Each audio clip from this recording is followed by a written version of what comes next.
किन जाली हालेको,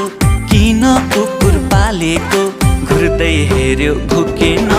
नजिक जाँदा